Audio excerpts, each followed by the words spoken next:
날마다 행복한 묵상 로마서 12번째 오늘은 즐거움과 사랑입니다. 하나님 말씀은 로마서 5장 1절부터 11절까지의 말씀입니다. 그러므로 우리가 믿음으로 의롭다 하심을 받았으니 우리 주 예수 그리스도로 말미암아 하나님과 화평을 누리자. 또한 그로 말미암아 우리가 믿음으로 서 있는 이 은혜에 들어감을 얻었으며 하나님의 영광을 바라고 즐거워하느니라. 다만 이뿐 아니라 우리가 환난 중에도 즐거워하나니 이는 환난은 인내를, 인내는 연단을, 연단은 소망을 이루는 줄 알미로다. 소망이 우리를 부끄럽게 하지 아니함은 우리에게 주신 성령으로 말미암아 하나님의 사랑이 우리 마음에 부음받됨이니 우리가 아직 연약할 때에 기약대로 그리스도께서 경건하지 않은 자를 위하여 죽으셨도다. 의인을 위하여 죽는 자가 쉽지 않고 선인을 위하여 용감히 죽는 자가 혹 있거니와 우리가 아직 죄인 되었을 때에 그리스도께서 우리를 위하여 죽으심으로 하나님께서 우리에 대한 자기의 사랑을 확증하셨느니라. 그러면 이제 우리가 그의 피로 말미암아 의롭다 하심을 받았으니 더욱 그로 말미암아 진노하심에서 구원을 받을 것이니 곧 우리가 온수되었을 때에 그의 아들의 죽으심으로 말미암아 하나님과 화목하게 되었은즉 화목하게 된 자로서는 더욱 그의 살아나심으로 말미암아 구원을 받을 것이니라. 그뿐 아니라 이제 우리로 화목하게 하신 우리 주 예수 그리스도로 말미암아 하나님 안에서 또한 즐거워하느니라. 자, 묵상인물 1번입니다. 그리스도인들이 즐거워하는 내용은 무엇입니까?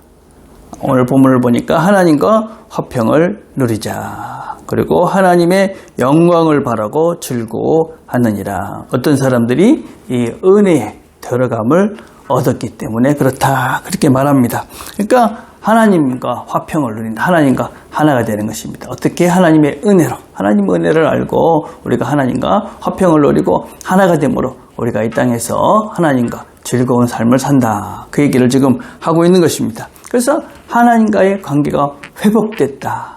그 얘기를 하는 것이죠. 하나님과의 관계가 회복이 되니까 참 감사하다, 즐겁다, 기쁘다. 그 말입니다. 그래서 우리가 하나님과의 관계가 회복된 구체적인 증거는 무엇이냐면 우리 자신들이 이웃과 다른 사람과 점점 더 화목하고 화평하고 하나를 만들어가는 것으로 하나님과 내가 하나가 됐다 하는 것을 확인해 갈 수 있습니다. 왜냐하면 그 모든 사람이 하나님의 형상으로 만들어진 하나님의 사람인 것들을 우리가 알기 때문에 사람들과 더불어 화평을 누려갈 수 있다 하는 것입니다. 또 두 번째는 무엇이냐면 내 자신과 화평을 누려갑니다. 내 자신에 대해서 하나님을 모를 때는 내 자신에 대해서 이런 것들이 후회되고 불만족스럽고 다 불평뿐이었다면 내가 하나님과의 관계가 회복되면 회복될수록 내 자신에 대해서 나를 구원해 주신 하나님, 지금 나를 있게 해주신 하나님, 그리고 이 모든 것들을 주신 하나님, 이런 것들 때문에 나 자신과의 관계가 회복되어지고 나 자신에 대해서 감사하고 내 자신에 대해서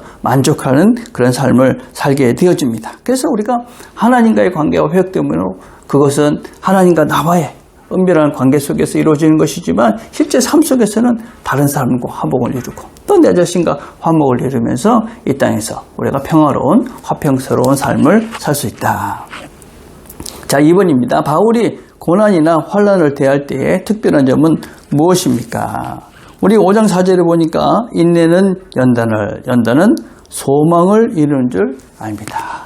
우리 삶 속에서 일어나는 여러 가지 연단, 어려움들 이런 것들은 결국 우리를 어디로 이끌어가느냐? 소망, 하나님 나라에 대한 소망으로 이끌어간다. 그렇게 말씀합니다.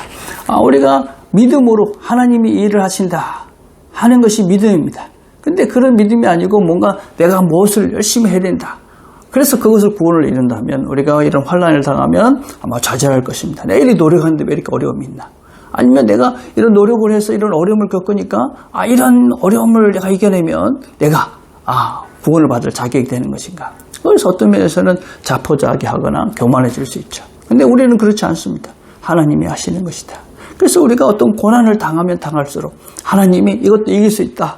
또 이기게 하실 것이다. 그런 믿음과 동시에 우리가 그동안 가졌던 여러 가지 이 땅에서 가졌던 소망들, 이 땅에서 누렸던 것들에 대해서 포기가 되어지고 영원한 나라에 대한 소망이 더 커져갈 수밖에 없는 것이죠. 우리가 이 땅에서 여러 가지 어려움을 당하면서 어떤 생각들을 하십니까? 이 땅의 삶이 완벽하지 않구나, 어렵구나, 실망스럽게 하는구나, 고난스럽구나. 그래서 우리가 어떻게 방향이 나가는 겁니까? 포기하자, 그게 아니라 그래, 하나님의 영원한 나라가 있지, 이 모든 어려움과 고난이 없는 그 나라가 있지. 그래서 그 나라에 대한 소망이 더해지고 그 나라에 대한 기대가 더해져 가는 것이죠. 그래서 우리는 이런 환난 속에서 하나님 나라에 대한, 영원한 나라에 대한 소망이 더 커지고 더 그래서 그 나라에 대한 기대를 가지고 오늘을 살아가는 그런 소망의 사람들이 되어져 간다. 자, 3번입니다. 하나님의 사랑은 어떠한 것입니까? 우리가 로마서 5장 8절이죠. 우리가 아직 죄인 되었을 때 하나님께서 자기 아들을 우리에게 내어주심으로 하나님에 대한 사랑을 확인해 주셨습니다. 우리가 죄인 되었다. 그 말은 아무런 조건이 없는 하나님의 사랑. 하나님의 사랑에는 조건이 없습니다.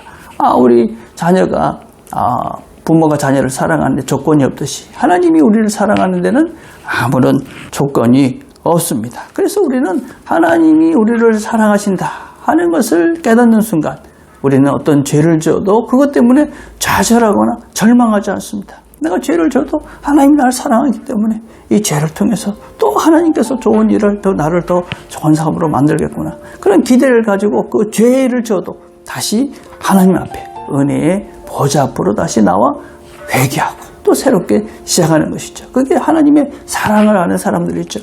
우리 부모가 나를 사랑하기 때문에 내가 다시 부모님한테 나가는 것이 당연한 것이죠. 잘못을 해서. 그래서 하나님의 사랑을 아는 자들의 특징이죠. 두 번째는 하나님의 사랑을 안다는 것은 지금 여러 가지 어렵고 힘들어도 감사하는 것입니다. 힘듭니다. 지금 어렵습니다. 그럼에도 지금 하나님께서 주신 것이 나를 사랑하시는 하나님께서 주신 것이다. 그래서 감사하는 것이죠.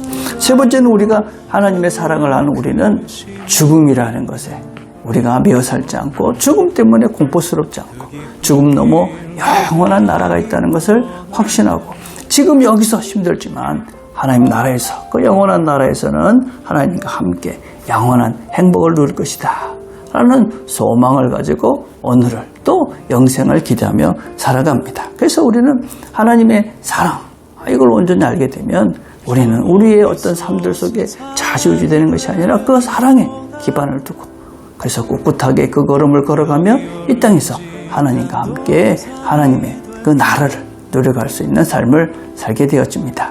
오늘도 이 하루를 살아가시면서 이 하나님의 사랑을 다시 한번 기억하시고 그 사랑 속에서 하나님이 주시는 평안과 기쁨을 누려가시는 저와 여러분이 되시기를 간절히 바라겠습니다. 오늘 우리 함께 드릴 기도는 하나님의 사랑을 바르게 알고 바른 사랑의 사람이 되도록 기도했으면 좋겠습니다. 기도하겠습니다.